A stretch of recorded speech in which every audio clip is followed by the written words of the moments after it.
It's very obvious to me, you knew I'm getting ready to grab a hold of somebody that's got electricity running through them, but you did it anyway. What went through your head in the moment?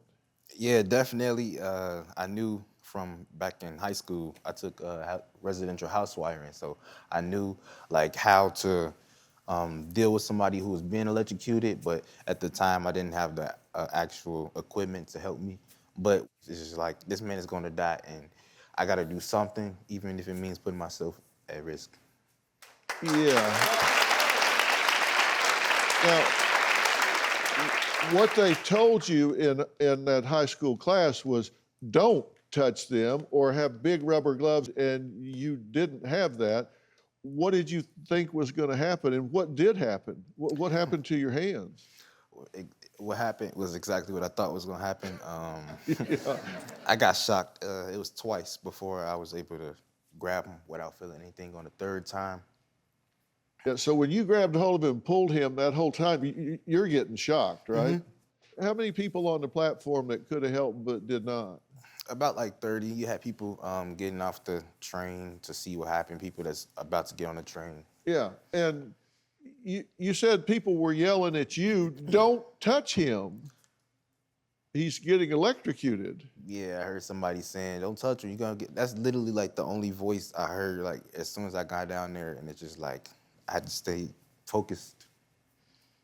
Were people recording this? Yeah, so there were people recording and people saying, help him, but everybody was just watching, and I couldn't be the one to watch. It had to be going through your mind that when you grabbed him, that you could get electrocuted yourself, right? Mm-hmm. What'd you say to yourself about it? Well, I just kind of went by faith, and I wasn't really thinking about that, at the time. It was just like a quick, a quick action, honestly. You've said you were certainly grateful you didn't die, but you thought, well, if I do, at least I'm doing it for the right cause.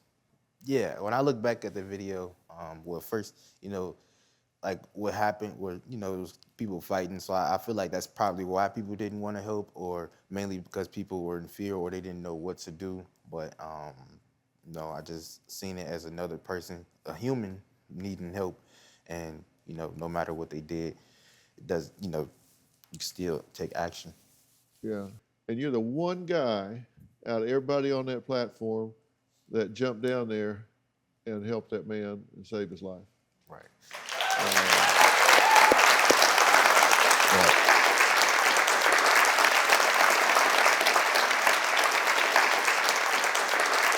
And you don't see yourself as a hero. You don't like being called a hero. How do you look at what you did? It was definitely a heroic act, and I just feel like I did the right thing. Yeah, and somebody else noticed it too. There's a gentleman named Early Walker. He says he was so moved by what Anthony did that he surprised Anthony with a car. Early's joining us virtually. Early, thank you so much for joining us.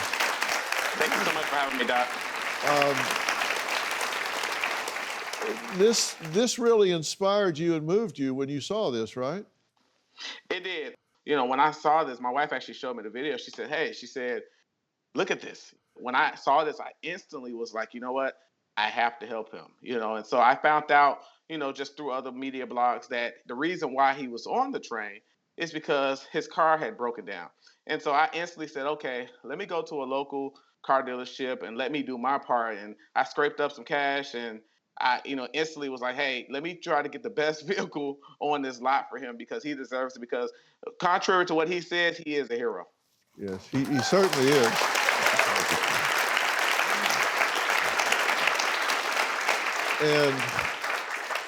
And you're another for stepping up and acknowledging him and rewarding this kind of behavior. God bless you, Early, for doing what you did. Thank you so much.